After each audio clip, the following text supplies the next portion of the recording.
2022. What do you want to create in this year?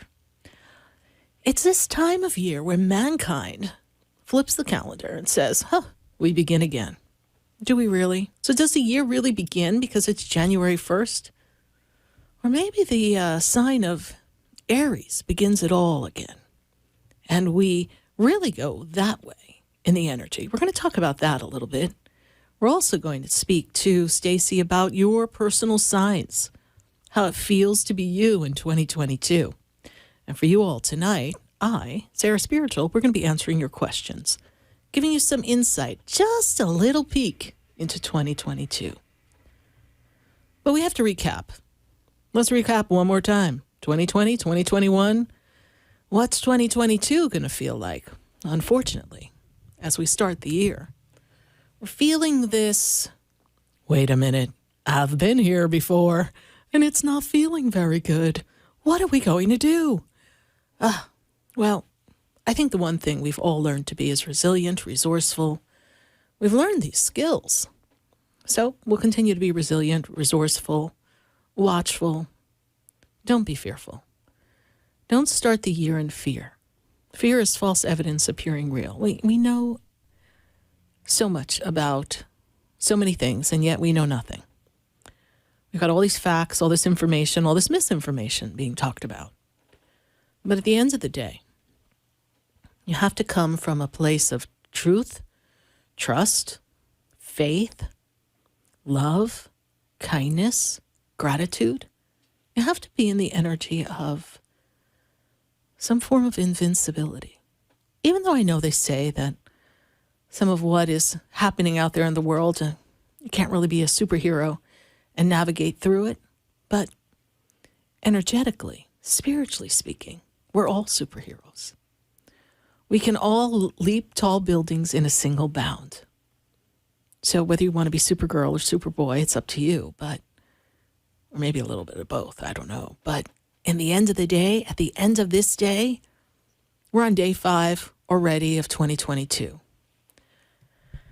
And we all had that break, that time to reflect, that holiday gathering.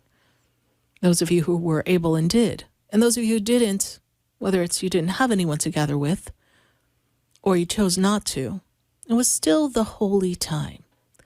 What I love about the month of December is it reminds us of the holiness that's out there, the energy that's out there, the supreme energy that supports all that exists here.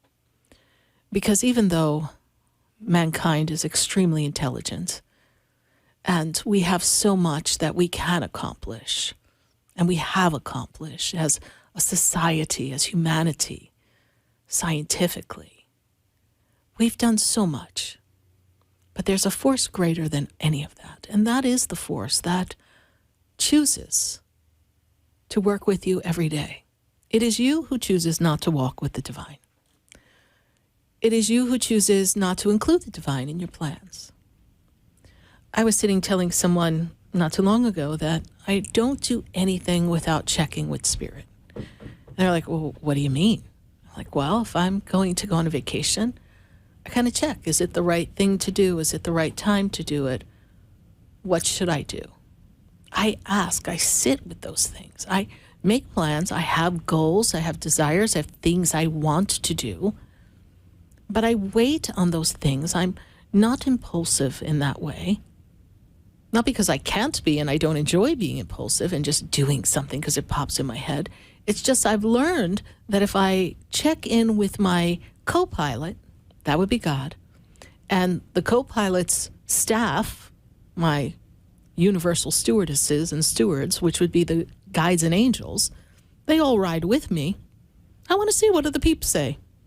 And they say, stay the heck home, Sarah Spiritual. I stay home. If they suggest that I continue on something, even though I don't know how I'm going to manage it, but I get this sense, this feeling, this reassurance that everything will be okay, I ride the wave. I continue. If I ask about something and I get a sense that it doesn't feel like it's going to work out, I pull the plug. I have learned to stay steadfast to what I feel and what the guidance offers me. And if there's anything that I would love to teach all of you. And this is 618 shows later, 12 and a half years. I would like to teach all of you to follow that guidance. Because wired inside of you are the answers. And my job, my goal, my role in this experience called life with many of you is to be that person who's like the tour guide of life. And I say, look over there. Oh, that's a poisonous snake. Don't go that way. Oh, look over there. You see that tree? A little bit to the left. I know you can't see that far, but beyond that tree is your pot of gold, or your happily ever after, or your rainbow, or a challenge. But I promise you, when you pass the challenge, all will be well. I had a wonderful opportunity of talking to someone today, and I do hope she's in the Tampa area. I really hope she gets to listen, and maybe she and her fiancé are listening right now. We had a wonderful chat this morning. And in our session, we reconnected, and she said, I can't contain myself. I couldn't wait to talk to you. And I said, really? And she shows me her hand. She shows me this beautiful ring, and she's engaged. And so she says, you told me, but I didn't know how that was possible given where I was at the time. And I had connected with her in about the July-ish time of 2020, right in the depths of the madness, right? But she and I connected, and we had our session. And then we had taken it a little further. We did a little work, a work I'm really passionate about. It's soul integration. We went on a journey, and we talked to her little girl who went through quite a bit as a little one. And maybe if you all go through your memory banks in the past years of life, particularly when you were growing up, I'm sure we all have a story or two. Something that happened that maybe we didn't feel loved or supported or good enough, or whatever the story may be. So she and I explored that in a way that we were able to rescue her little girl from the past and free her moving forward and open up to new possibilities. So at that time, she wasn't really in a place where she knew anyone that she was going to be dating. There wasn't really that connection, that flow. Things weren't moving in that direction. So she didn't know how anything like that could be. But I said, I see that by healing yourself, by doing your work, something magical is going to happen. And I see, and I told her. And so when you count July 2020-ish, around that time, the summer of 2020, to now, to December of 2021 was the time frame, her whole life has changed. You see, the point of what we do here, the point of your asking a question, is not for us to just give you an answer and tell you what to do. It's for us to share with you what you can find on the journey. And if you're open to the journey, not the desired outcome, although that's there and we desire it, but if you're open to the journey, and that includes the bumps on the road, that includes the, I don't know if it's going to work, feelings.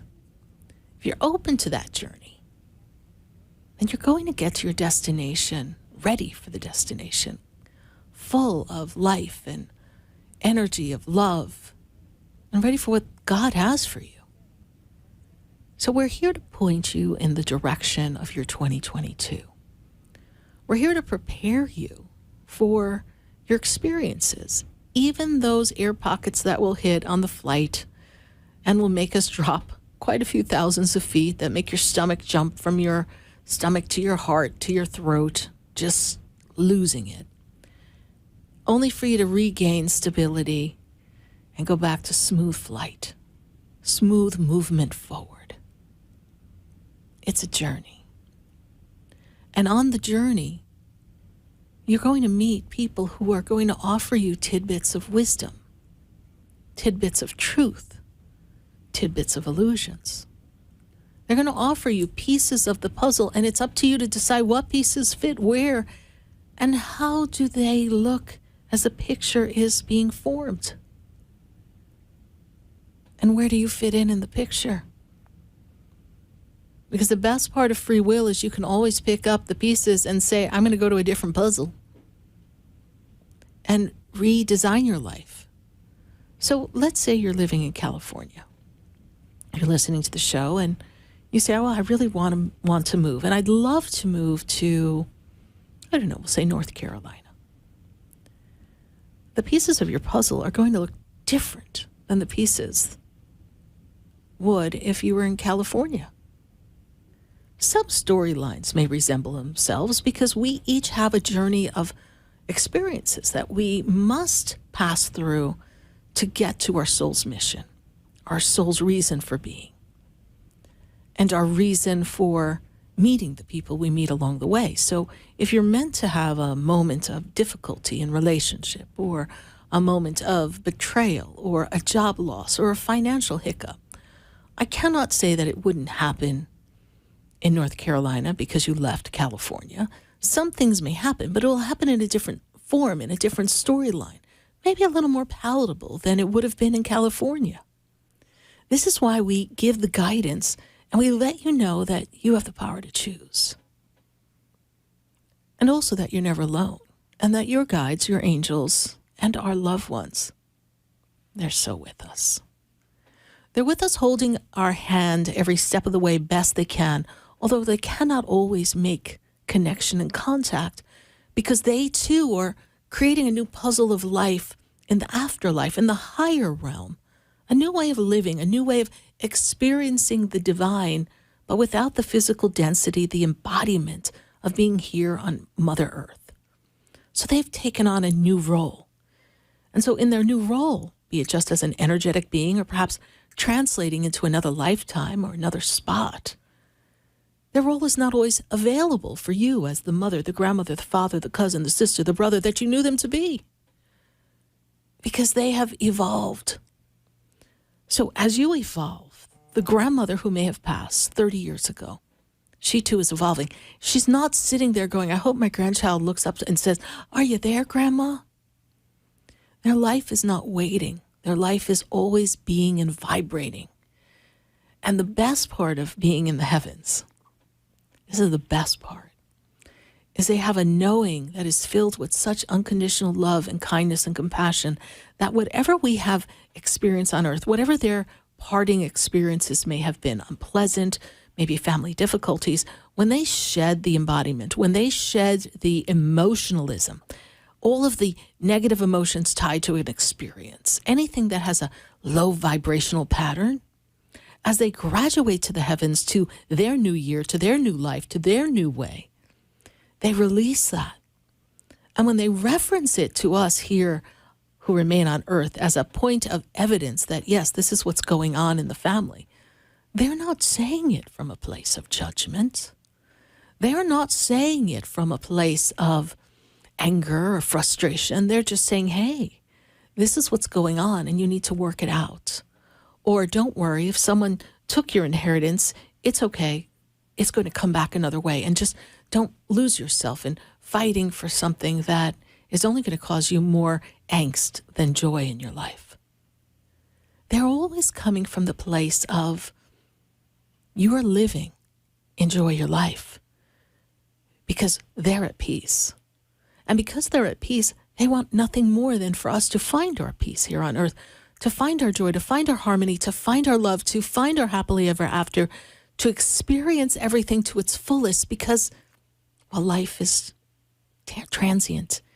It's quick. It goes at the snap of a finger. So one knows not when one is to leave, but it is the time for us to journey and experience as much as we can in the most authentic, kind, compassionate way. It is a journey. There's a song from Green Day. We used to always play it at my other station, and we used to open the show and close it. And this was before Spirit channeled and gave me our own songs, but there's a line that says, so take the photographs and still frames in your mind, and through it all know it was worth it. All the while, I hope you're having the time of your life. It's by Green Day. It's called Good Riddance.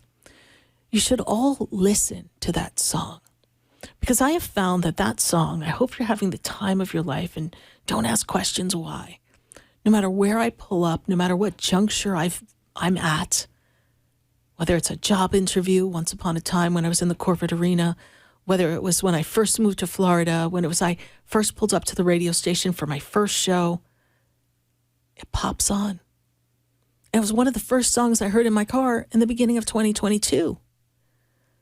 So hold the still frames in your mind, but have the time of your life, because 2022 may just be a calendar flip.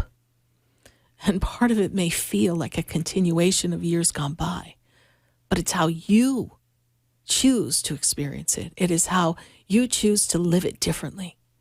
It is how you choose to be grateful and take risks and make change in your life and hold the vision of what you desire, and don't give up the first 3 weeks into your New Year's resolution.